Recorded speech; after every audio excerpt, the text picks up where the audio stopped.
तो हेलो बच्चों, आप सभी का आपके अपने परिवार गुरुजन एकेडमी यूट्यूब चैनल पर स्वागत है। और आज एनसीईआरटी एक्सरसाइज 1.1 का क्वेश्चन नंबर 3 और क्वेश्चन नंबर 4 के ऊपर हम लोग बात करेंगे और इसका सॉल्यूशन देखेंगे। इससे पहले ऑलरेडी एक्सरसाइज 1.1 का क्वेश्चन नंबर 1 का 1 से लेकर के 5 पार्ट तक और क्वेश्चन नंबर 2 ऑलरेडी अच्छे कॉन्सेप्ट के साथ आप लोगों को बता दिया हूं मैंने।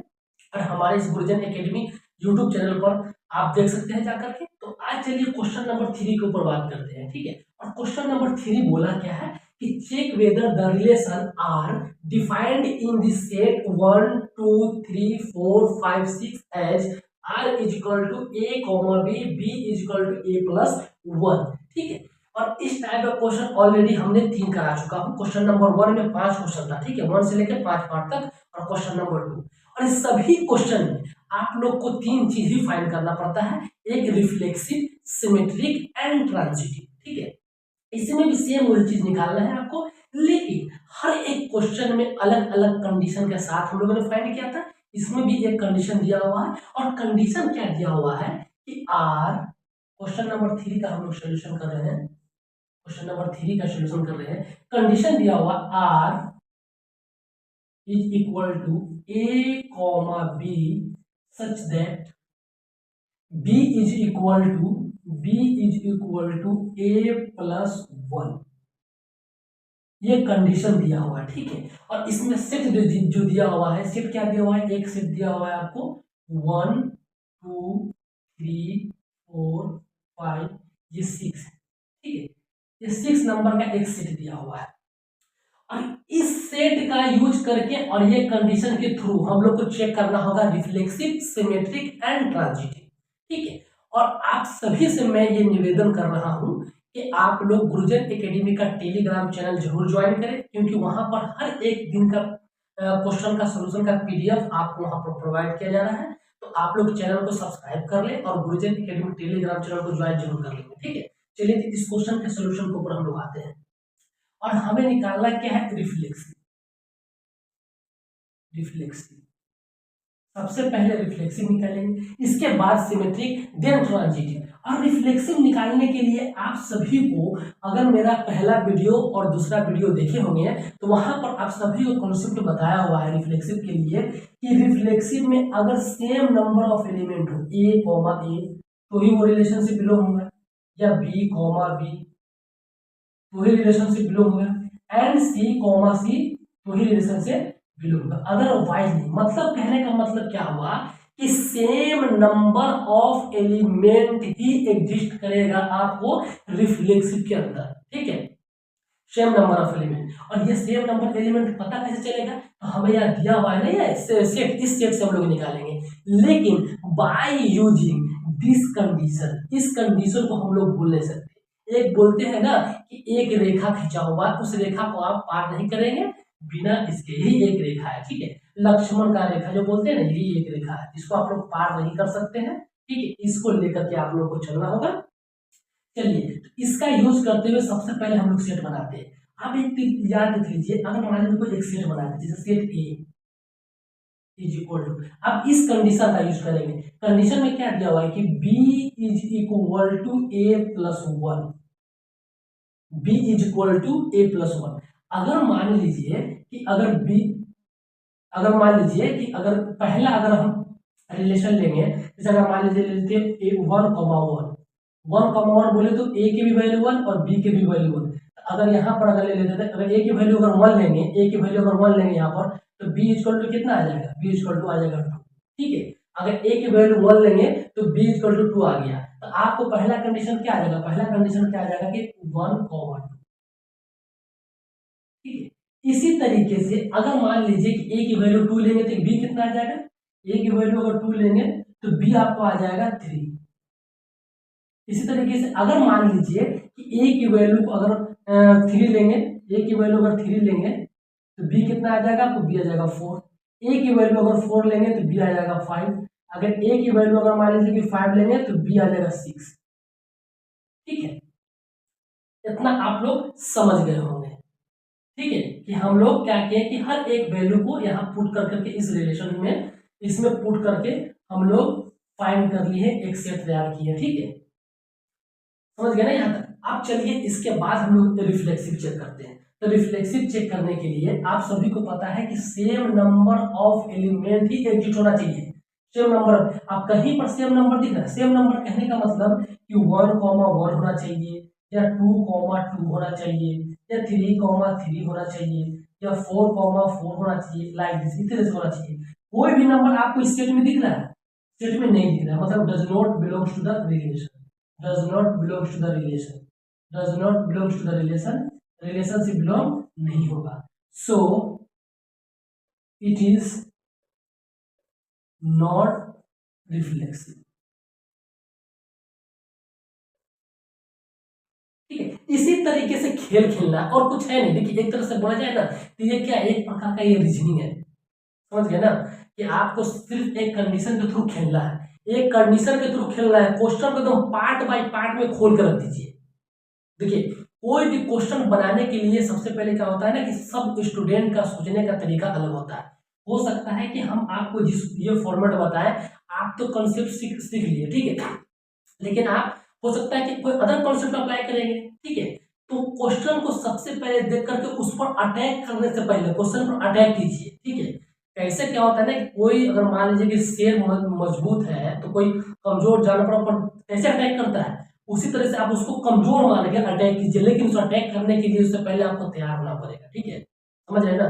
तो तैयार होना पड़ेगा, तो वही तैयारी के लिए आप लोगों को कॉन्सेप्ट बता रहे हैं, और इससे बेहतर कॉन्सेप्ट आप लोगों को कहीं नहीं मिलेगा। तो आप लोग बेहतर तरीके से तैयारी कीजिए, और यहाँ पर आपको बोर्ड के साथ साथ आपका IIT JEE पर भी फोकस किया जा रहा है, ऐसा नहीं कि सिर्फ बोर्ड पर फोकस किया जा रहा है, ठीक है। चलिए तो ये आपका हो गया रिफ्लेक्सिव। अब हम लोग बात करते हैं सिमेट्री के ऊपर। सिमेट्री, अब सिमेट्री का कंडीशन आप सभी को पता होना चाहिए। बार बार मैं बोल रहा हूं कि अगर मान लीजिए कंडीशन सब पता नहीं है तो आप जा करके हमारा पहला वीडियो देखिए, जहां पर हर एक कॉन्सेप्ट को अच्छे तरीके से हमने बताया हुआ है ऑलरेडी। इसमें क्या होता है कि अगर मान लीजिए कि ए कॉमा बी अगर रिलेशन से बिलोंग होगा तो इसका रिवर्स होना चाहिए, मतलब कि बी कॉमा ए भी होना चाहिए।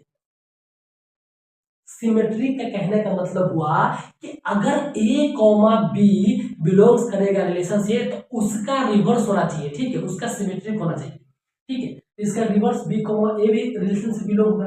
अब मान लीजिए कि इस सेट में कोई एक नंबर को, कोई और एक भी आपको नंबर उठाइए, चलो मान लीजिए कि उठाते हैं 3,4, 3,4 आपका रिलेशन से बिलोंग कर रहा है, बिल्कुल कर रहा है, हम इस सेट से ही उठाए 3,4 को, लेकिन 3,4 का रिवर्स भी इस रिलेशन के अंदर प्रेजेंट होना पड़ेगा बाबू, अदरवाइज वो नहीं होगा। तो 4,3, लेकिन ये रिलेशन में है नहीं है, ये रिलेशन के अंदर नहीं है। 3,4 तो है लेकिन 4,3 इस रिलेशन के अंदर आपको नहीं है, तो क्या होगा ये, इट इज नॉट सिमेट्रिक। ठीक है, बोले ना क्वेश्चन हर एक आसान होता है, बस ये कंडीशन के थ्रू आपको एक सेट बनाने आना चाहिए, समझ गए ना। तो रिलेशन एंड फंक्शन कुछ है ही नहीं, ये तो टोटली आपका समझ लीजिए एक लॉजिकल रीजनिंग है। जितना अच्छा आपका लॉजिक उतना अच्छा जल्दी आप क्वेश्चन बना पाएंगे। इसके बाद हम लोग बात करते हैं ट्रांजिटिव के ऊपर।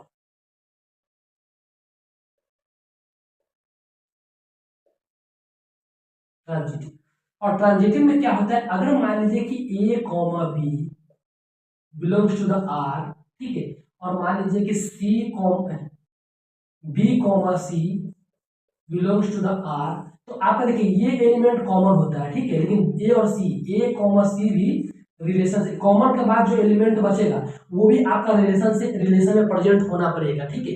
अब इसमें से कोई एक नंबर को आप पिक कीजिए, जैसे अगर मान लीजिए कि हम लोग 1,2 को पिक किए, 1,2 रिलेशन से बिलोंग हो रहा है, बिल्कुल हो रहा है, ठीक है।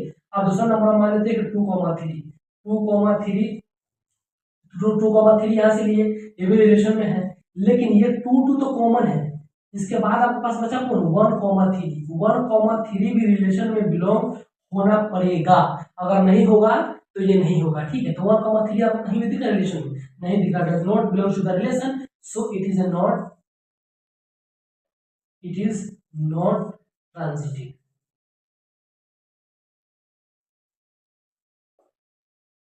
ठीक है, तो आप लोगों को क्वेश्चन नंबर 3 का सॉल्यूशन अच्छे तरीके से समझ में आ गया होगा। तो आप लोग क्या कीजिए, इस सबसे पहले इसको अच्छे तरीके से हर एक स्टेप बाय स्टेप इसको लिखेंगे। ठीक है, इसके बाद आप सभी को मैं बोल रहा हूँ कि आप लोग अच्छे तरीके से लिख लीजिए, क्योंकि ये आपको एग्जामिनेशन के टाइम में काम आने वाला है। ठीक है, इसके बाद चलिए क्वेश्चन नंबर हम लोग 4 के ऊपर बात करेंगे, और क्वेश्चन नंबर 4 को देखते हैं कि क्वेश्चन नंबर 4 में करना क्या है। ठीक है, चलिए इसको हटाते हैं।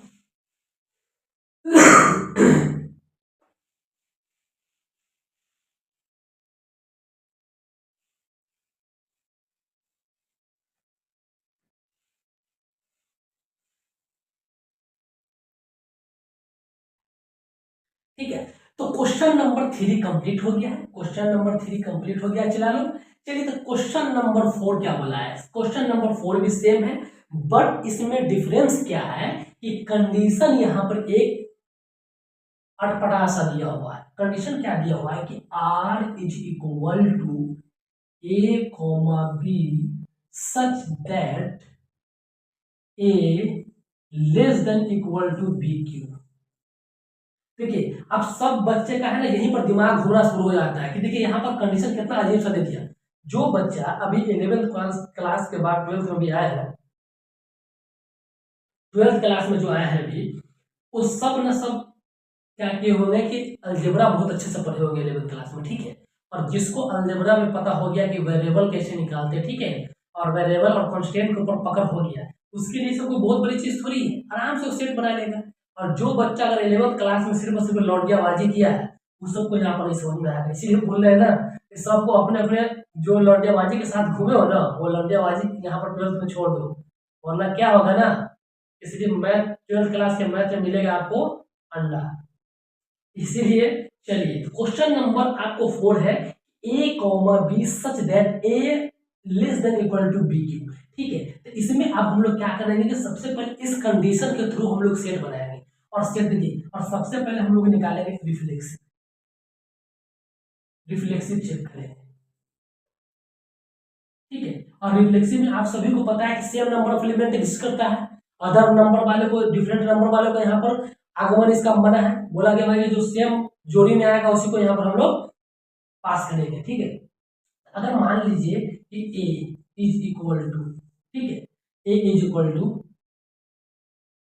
सेम नंबर ऑफ एलिमेंट, जैसे अगर मान लीजिए कि a comma a belongs to the r, b comma b belongs to the r। ठीक है, आप एक बात याद रख लीजिए कि अगर मान लीजिए कंडीशन यहाँ पर क्या दिया हुआ है, कंडीशन दिया हुआ है कि a less than equal to B cube, a less than equal to B Q.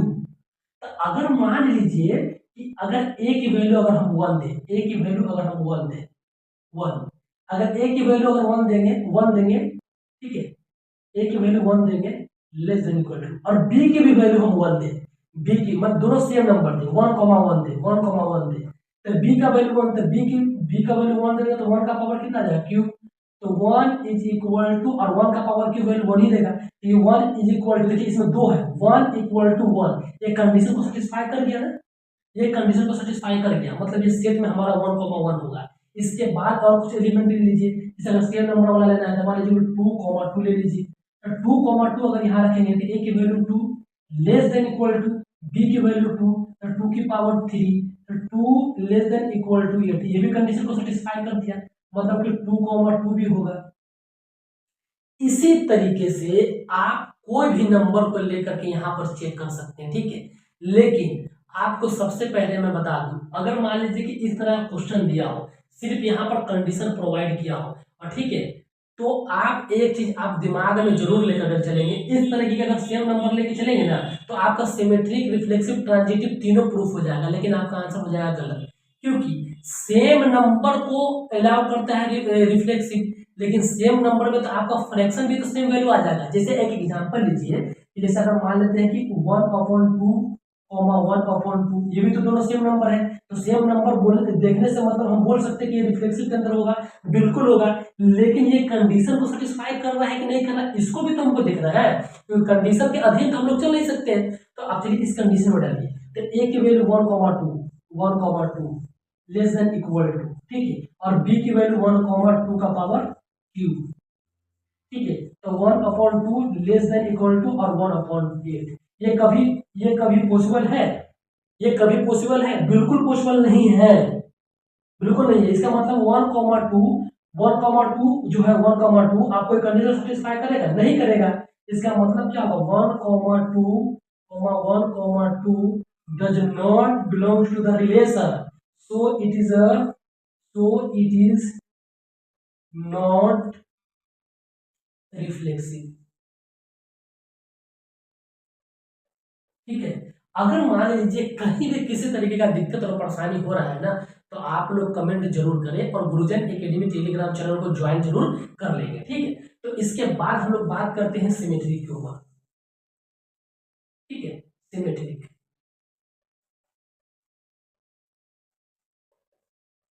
Symmetry के ऊपर, और सिमेट्रिक में आपको सभी को मैं बता चुका हूं ऑलरेडी कि ए कॉमा बी अगर बिलोंग्स करेगा रिलेशन में, तो इसका रिवर्स भी रिलेशन में बिलोंग करना चाहिए।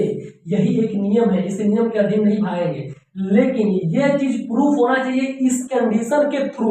अगर इस कंडीशन के थ्रू ये प्रूफ नहीं होगा तो फिर क्या हो गया? ये तो कंट्राडिक्ट हो गया ना, ये कंट्राडिक्ट हो गया। अगर मान लीजिए कि दो भाई हैं, दोनों भाई का प्रॉपर्टी अगर मान लीजिए कि डिस्ट्रीब्यूट होगा, तो इक्वल डिस्ट्रीब्यूट होना चाहिए ना, इक्वल डिस्ट्रीब्यूट होगा। लेकिन सहमति यहां पर दोनों की होनी चाहिए।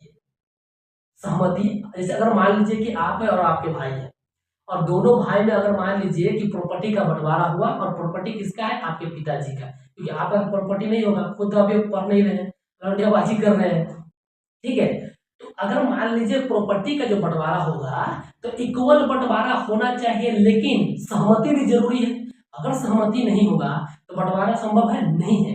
तो अगर मान लीजिए कि यहाँ पर इसका सिमेट्री का और इसका ये बड़ा भाई है, ये दोनों का कंडीशन मैच करना चाहिए, तो ही आपको रिफ्लेक्सिव या सिमेट्रिक बनेगा। अदरवाइज अगर दोनों कंट्राडिक्ट करना लगे तो सहमति नहीं बनेगा, और सहमति नहीं बनेगा तो हम सेट बना नहीं सकते। ठीक है, तो समझ गए होंगे आप लोग। ये आपको अच्छा इससे बेहतर एग्जांपल नहीं मिलेगा। चलिए, तो अगर मान लीजिए कि ए कॉमा बी, अगर ए कॉमा बी की जगह पर अगर मान लेते हैं कि 1,2 ले, 1,2 लेते हैं मान ले। ठीक है। अब इसको इस कंडीशन को हम थ्रू पास करवाना पड़ेगा। कंडीशन क्या है कि A less than equal to B Q. अगर ए की वैल्यू अगर हम 1 दें, लेस देन इक्वल टू, और बी की वैल्यू 2 दें, 2 की पावर 3, तो 1 लेस देन इक्वल टू 2 की power 8, condition satisfy, condition will be satisfy, कोई दिक्कत नहीं है। यहां तक आप लोग को समझ में आ गया होगा। लेकिन एक चेक करने के बाद सिमेट्रिक को आप नहीं बता सकते कि सिमेट्रिक होगा कि नहीं होगा। तो सिमेट्रिक में उस नंबर, जो नंबर को हम चेक करेंगे उसका रिवर्स भी चेक करना पड़ेगा। तो इसका रिवर्स क्या लीजिएगा? इसका रिवर्स होगा 2,1, और ये 2,1 भी इस कंडीशन के अंदर सेटिस्फाई करना चाहिए। और कंडीशन क्या है? A less than equal to B Q है। ठीक है, और ए की वैल्यू कितनी है? 2 लेस देन इक्वल टू, और बी की वैल्यू 1 की पावर 3, और 2 लेस देन इक्वल टू 1 कभी भी संभव होगा? नहीं होगा संभव। मतलब क्या हुआ कि 1,2 तो बिलोंग्स टू द आर तो है, लेकिन 2,1 does not belongs to the R, so it is uh not a symmetry. ठीक है, it is not a symmetry. ठीक है, यहां तक आप लोगों को समझ में आ गया होगा रिफ्लेक्सिव और सिमेट्रिक। इसके बाद हम लोग बात करते हैं ट्रांजिटिव के ऊपर। ठीक है, ट्रांजिटिव के ऊपर देखिए, इतना मेहनत लगता है आप लोगों को इतना अच्छा कंटेंट प्रोवाइड करने में ना, और आप लोग वीडियो को सपोर्ट नहीं करते तो थोड़ा मनोबल डाउन होता है आदमी का। तो आप लोग बेहतर कॉन्सेप्ट वाले लोगों को सपोर्ट कीजिए। देखिए, रील्स देख करके, रील्स पर कोई हवाबाजी कर दिया, उसको अगर देख करके आप लोग सपोर्ट कर रहे हैं ना, तो फिर समझिए आप लोग कंटेंट को नहीं पहचान रहे हैं। और एक बेहतर कंटेंट बनाने के लिए एक टीचर को टाइम लगता है भाई, उस चीज को, उसके मेहनत को समझिए। समझ गए ना? और अगर आपको फ्यूचर में इस चीज का समझ में आएगा, क्या होता है ना कि आप सभी को मैं एक चीज बता दे रहा हूँ, जितने बच्चे ने सिर्फ और सिर्फ 12th पर फोकस करके पढ़ रहे हैं ना, तो 12th पढ़ाने वाला, देखिए एग्जाम एक पास करने वाला और एक पढ़ के पास करने वाला, दोनों में डिफरेंस है।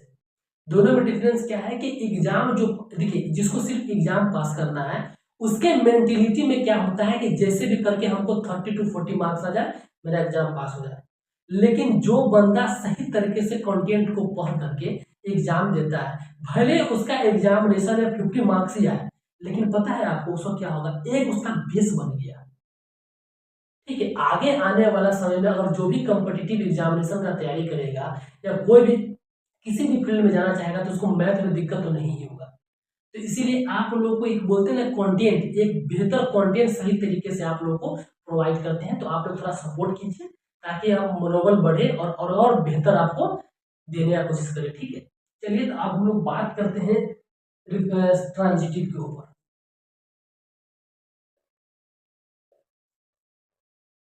ट्रांजिटिव, और ट्रांजिटिव में आप सभी को पता होना चाहिए कि ए कॉमा बी अगर रिलेशन से बिलोंग होगा तो बी कॉमा सी भी होना चाहिए। ठीक है, और बी भी आपका कॉमन हो गया तो ए कॉमा सी भी बिलोंग्स करना चाहिए रिलेशन से।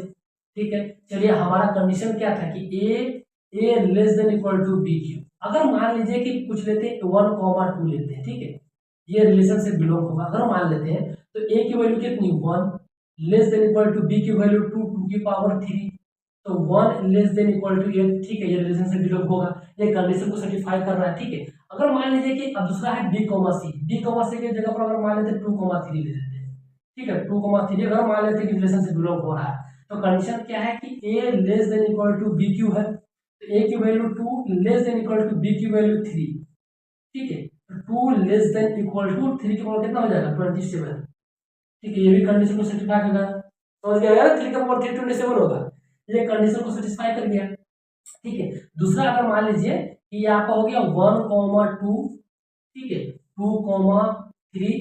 ठीक है, ये आपका कॉमन है, अब मिला क्या आपको 1,3 रिलेशन से बिलोंग होना चाहिए। अब 1,3 को चेक कर लीजिए, तो A less than equal to B Q, A की जगह पर 1 less than equal to B की जगह पर 3 का पावर 3 कितना हो जाएगा 1 लेस देन इक्वल टू 27। ठीक है, ये भी रिलेशन से बिलोंग होगा। ठीक है, तो रिलेशन से जो बिलोंग हो गया ना, आप लोग क्या बोल देंगे कि ये ट्रांजिटिव है। लेकिन आप लोगों को सबसे पहले मैं ये बोल दिया हूँ, ये दूसरा मर्तबा इसको रिपीट कर रहा हूँ कि जैसे अगर कोई सेट नहीं दे तो बेटा क्या करना है ना कि दिमाग में फ्रैक्शन वैल्यू को भी लेके चलना है। अगर फ्रैक्शन वैल्यू को लेके नहीं चलेंगे तो आप क्या होगा ना कि आप अपने तरीके से आप देखिए, अब यहाँ से जो चेक करने वाला बच्चा होगा चेक करेगा, फटाफट लिख देगा इट इज ट्रांजिटिव लिख देगा, और उसका सीधा गजल लगा एग्जाम में कहा और क्या है फाड़ क्या है, लेकिन उसका नंबर नहीं आता, खुद उसका फट जाता है, फट जाता है। ठीक है, इसलिए आप लोग इसके बाद फ्रैक्शन वैल्यू को भी दिमाग में रखिए, नहीं तो इससे एक बड़ा नंबर को भी लेके चेक करें, तभी हम लोग बता सकते हैं। क्योंकि देखिए जैसे एक सेट बोल दिया, उस सेट में तो भाई कोई भी रियल नंबर हो सकता है। अब कोई भी रियल नंबर होने का मतलब है कि आपको हर एक रियल नंबर पर सेटिस्फाई होना चाहिए। अगर मान लीजिए कि 1 से लेकर 100 तक कोई भी रियल नंबर में सेटिस्फाई नहीं होगा तो वो नहीं होना ट्रांजिटिव। ठीक है, तो चलिए इसमें एक और दूसरा नंबर लेते हैं और उसमें चेक करते हैं। जैसे ठीक है, जैसे एक अदर एग्जांपल लिए हैं, एक एग्जांपल क्या लिए हैं, ये देखिए 10,3, तो 10,3 अगर मान लीजिए आपका, चलिए इसको हम हटाते, थोड़ा आप लोगों को और अच्छा लगेगा समझाने में, और अच्छे तरीके से आप लोगों को समझाने का कोशिश हम कर रहे हैं, बस आप लोग सपोर्ट बना के रखिए। जैसे एग्जांपल हम लिए थे कि 10,3 मान लेते हैं कि रिलेशन से बिलोंग कर रहा है। ठीक है, दूसरा दूसरा 3,2